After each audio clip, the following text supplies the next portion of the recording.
بسم اللہ الرحمن الرحیم۔ محترم ناظرین، آج کا وظیفہ بہت ہی خاص ہے اور اس میں ایک قرآن مجید کی چھوٹی سی سورت کا عمل ہے۔ آج کی اس ویڈیو میں ہم جو عمل آپ کو بتائیں گے، یہ خاص وظیفہ قرآن پاک کی ایک چھوٹی سی سورت کی صرف ایک آیات پر مشتمل ہے اور آپ نے اس عمل کو لازمی کرنا ہے۔ انشاءاللہ تعالیٰ اس عمل کو کرنے سے آپ کے پاس اتنا پیسہ، اتنا مال و دولت آ جائے گی۔ اگر آپ غریب ہیں، آپ کے گھر کے مالی حالات ٹھیک نہیں ہیں، تو آپ کے گھر کے مالی حالات اس قدر بہتر ہو جائیں گے کہ آپ کے جتنے بھی رشتہ دار ہیں وہ آپ کو دیکھتے ہی رہ جائیں گے۔ یہ خاص وظیفہ ہماری بہت سی بہنوں اور بھائیوں کو آزمایا ہوا ہے۔ اللہ تبارک و تعالیٰ کے فضل و کرم سے گھر سے غربت اور تنگ دستی ختم ہو جائے گی اور گھر میں مال و دولت کی بارش ہونا شروع ہو جائے گی۔ تخلیق انسانی کا واحد مقصد یہ ہے کہ انسان اللہ تعالیٰ کی عبادت اور بندگی کرے۔ اس کے علاوہ جتنے بھی امور ہیں جن کو انسان انجام دیتا ہے وہ اس لیے ہیں تاکہ وہ عبادت الہی کے معاملے میں انسان کے معاون بن سکیں۔ انسان کی صحت و تندرستی، قوت و طاقت، مال و دولت، کھانا پینا،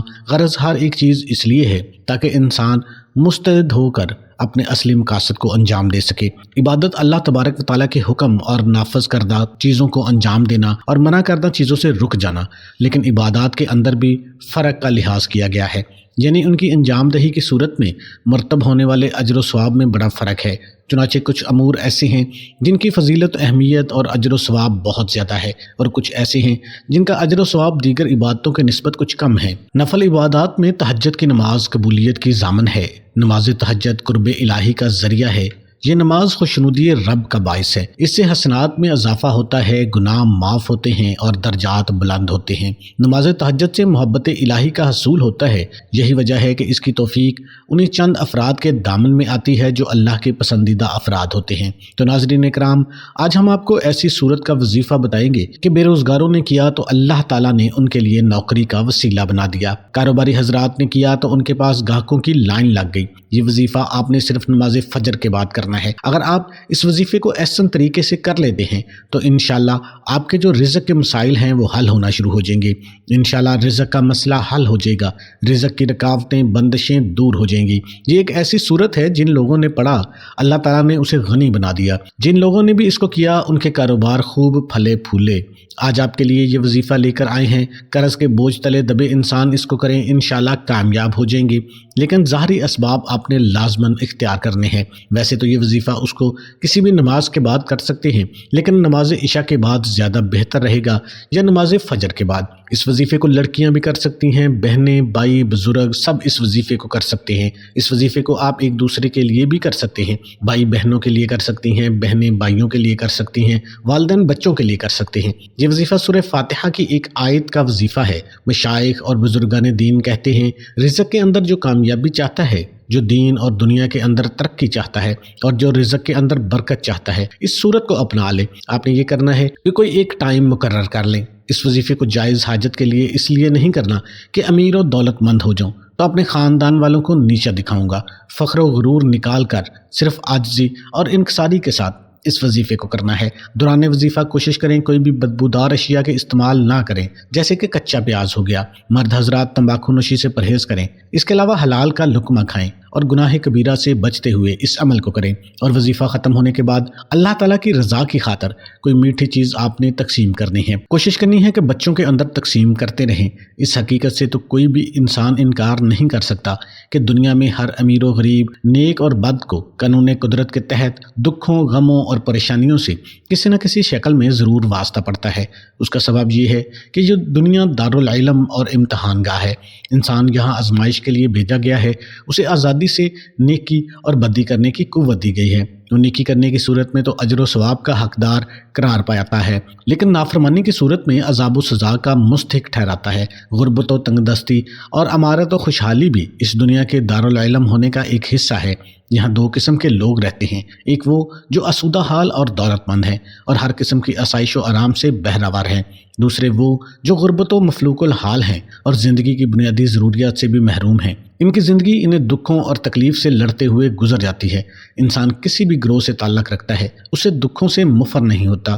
یہ الگ بات ہے کسی کو کم، کسی کو زیادہ دکھوں سے واسطہ پڑتا ہے اور پھر اسے زندگی گزارنا ایک پہاڑ نظر آنے لگتی ہے۔ وہ چاہتا ہے کہ مصائب سے چھٹکارا حاصل حاصل کرے اور وہ اس دکھ بری دنیا کے سمندر میں کسی حقیر سے پانی کی طرح بہنے کے باوجود ہاتھ پاؤں ضرور مارتا ہے اور یہ کوشش کرتا رہتا ہے کہ دکھوں سے نجات پا لے اور غموں کے بھنور سے باہر آ جائے، لیکن وہ تب تک اپنی ہر پریشانی اور دکھوں سے نجات نہیں پاتا جب تک کہ وہ اللہ اور اس کے پیارے رسول صلی اللہ علیہ وآلہ وسلم کے بتائے ہوئے احکامات پر عمل پیرا نہیں ہو جاتا۔ اسے چاہیے کہ وہ اللہ سے اپنے گناہوں کی کثرت سے توبہ کرتا رہے اور اس بات پر یقین رکھے کہ وہ ضرور اس کی توبہ قبول کرے گا اور اس کی تمام پریشانیوں اور غموں کو اپنے فضل و کرم سے ضرور ختم کر دے گا۔ تو ناظرین، ایک اور آپ کو بات بتاتا چلوں کہ کوئی بھی وظیفہ شروع کرنے سے پہلے آپ درود پاک لازمی پڑھ لیا کریں، کیونکہ یہ درود پاک کا عمل اللہ پاک نے قرآن پاک کے اندر خود فرمایا ہے، اور جس کی تفسیر میں آتا ہے اللہ تعالیٰ فرماتا ہے میں خود درود بھیجتا ہوں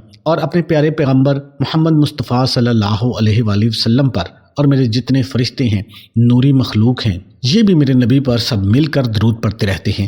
آگے اللہ فرماتا ہے کہ اے ایمان والو، تم بھی میرے نبی حضرت محمد مصطفیٰ صلی اللہ علیہ وآلہ وسلم پر درود پاک پڑھو، یہ میرے اللہ پاک کا ہمیں واضح حکم ہے اور یہ کام، یہ عمل اللہ کی ذات خود بھی کرتی ہے۔ قرآن پاک کی سورہ احزاب میں ارشاد باری تعالیٰ ہے، جس کا ترجمہ ہے کہ بے شک اللہ اور اس کے فرشتے نبی پر درود بھیجتے ہیں۔ اے ایمان والو، ان پر درود اور خوب سلام بھیجو۔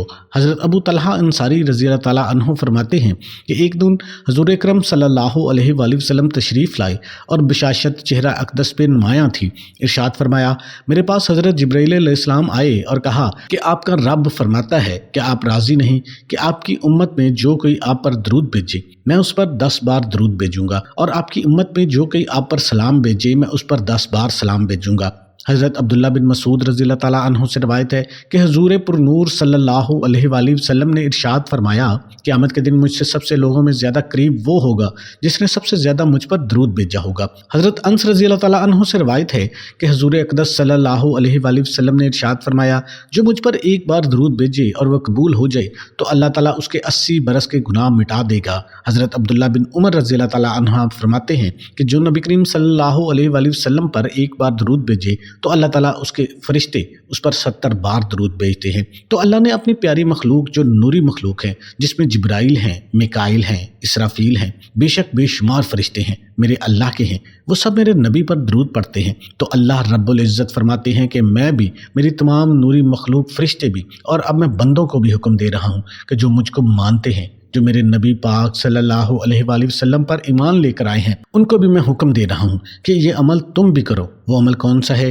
وہ عمل یہ ہے کہ درود پاک پڑھو۔ اسی طرح درود شریف کے فضائل میں ایک اہم فضیلت یہ بھی ہے کہ درود شریف کے بغیر کوئی بھی دعا قبول نہیں ہوتی۔ حضرت سعید بن مسیب رضی اللہ تعالیٰ عنہ حضرت عمر رضی اللہ تعالیٰ عنہ کا قول نقل کرتی ہیں کہ مجھے یہ بات پہنچی کہ جب تک کسی دعا کے ساتھ نبی کریم صلی اللہ علیہ وآلہ وسلم پر درود شریف نہ پڑھا جائے، وہ زمین و آسمان کے درمیان معلق رہتی ہے۔ سیدنا جابر بن عبداللہ رضی اللہ تعالیٰ عنہما سے روایت ہے کہ نبی پاک صلی اللہ علیہ وآلہ وسلم منبر پر جلوہ افروز ہوئے۔ جب پہلی سیڑھی پر چڑھے تو فرمایا آمین، پھر دوسری پر چڑھے تو فرمایا آمین، پھر تیسری پر چڑھے تو فرمایا آمین۔ صحابہ نے کہا کہ اللہ کے رسول، ہم نے آپ کو 3 مرتبہ آمین کہتے ہوئے سنا۔ آپ صلی اللہ علیہ وآلہ وسلم نے فرمایا، جب میں پہلی سیڑھی پر چڑھا تو جبرائیل میرے پاس آئے اور کہا، بدبخت ہے وہ شخص جس نے رمضان کا مہینہ پایا پھر وہ گزر گیا اور اس کی بخشش نہ ہوئی۔ تو میں نے کہا آمین۔ پھر کہا، بدنصیب ہے وہ بندہ جس نے اپنے والدین یا دونوں میں سے ایک کو بڑھاپے میں پایا اور انہوں نے اس کو جنت میں داخل نہ کروایا۔ تو میں نے کہا آمین۔ پھر کہا، کم بخت ٹھہرا وہ شخص جس کے سامنے میرا ذکر ہو اور اس نے آپ پر درود نہ پڑا۔ میں نے کہا آمین۔ ناظرین، خود ہی اندازہ لگاؤ کتنی سخت وعید آئی ہے۔ اللہ کا حکم ہے اور اللہ کے حکم کو لے کر آنے والا سارے فرشتوں کا سردار فرشتہ حضرت جبرائیل امین علیہ السلام ہے، اور جس ہستی پاس وہ فرشتہ آتا ہے وہ سارے نبیوں کا امام ہے۔ اب میرے نبی آمین کہہ رہے ہیں، اللہ کا حکم ہے، جبکہ جبرائیل لے کر آنے والا ہے۔ اب اس کے اندر کوئی شک و شبہ باقی نہیں ہے کہ وہ دعائیں قبول ہو چکی۔ تو میرے بھائیوں اور میری بہنوں، میرے نبی پاک صلی اللہ علیہ وآلہ وسلم پر درود پاک پڑھنا عین عبادت ہے۔ دیکھو، اللہ نے 2 فرشتے تعینات کیے ہوئے ہیں، ایک دائیں اور ایک بائیں، اور جب درود انسان پڑھتا ہے تو یہ جو دونوں فرشتے ہیں یہ لکھنا شروع کر دیتے ہیں۔ یہ واحد عمل ہے۔ کسی نے پوچھا کہ نیکیوں والے فرشتے کی تو سمجھ آتی ہے، وہ نیکیاں لکھے گا، جبکہ برائیوں والا کیا لکھتا ہے؟ تو آپ نے فرمایا، جب درود پاک پڑھا جاتا ہے تو وہ برائیوں کو مٹانا شروع کر دیتا ہے۔ تو اس لیے میرے نبی پاک صلی اللہ علیہ وآلہ وسلم کی بڑی عزت اور شان اور وقار ہے۔ تو ناظرین اب وظیفے کی طرف چلتے ہیں۔ تو آپ نے سب سے پہلے نماز ادا کر لینی ہے، بعد میں وہی التحیات کی حالت میں ہی بیٹھ کر ایک مرتبہ اعوذ باللہ من الشیطان الرجیم پڑھنا ہے، اور اس کے بعد ایک مرتبہ بسم اللہ الرحمن الرحیم پڑھنا ہے، اور اس کے بعد اول آخر کم سے کم بھی 3 مرتبہ درود شریف پڑھیں۔ کوشش کریں کہ تعداد زیادہ ہو، اور ہم نے درود شریف کی محفل کا جو ارینج کیا ہے اس میں اگر آپ بھی چاہتے ہیں کہ آپ کے لیے دعا کی جائے تو آپ نے ویڈیو کو لائک کر دینا ہے، کمنٹ سیکشن میں اپنا نام لکھ دینا ہے اور اپنا مقصد لکھ دینا ہے، اور چینل کو سبسکرائب کر لینا ہے۔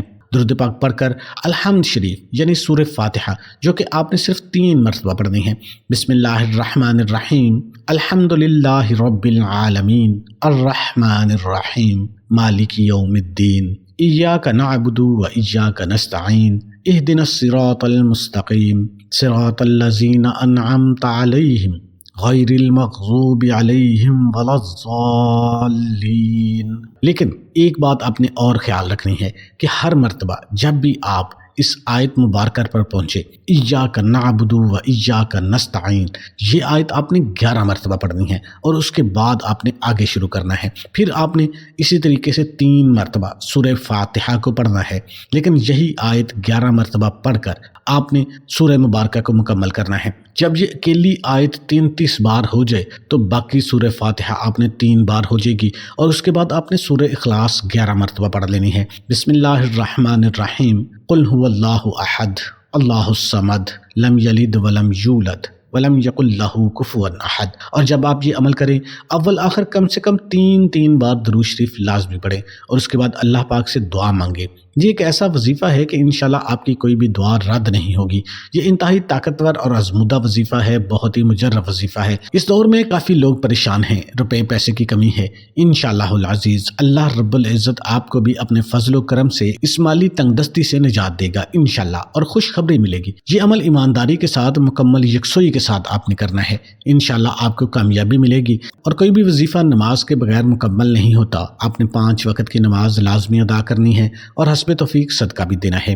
تمام دوستوں سے گزارش ہے کہ اللہ کے 99 ناموں میں سے ایک نام کمنٹ میں لازمی ٹائپ کریں۔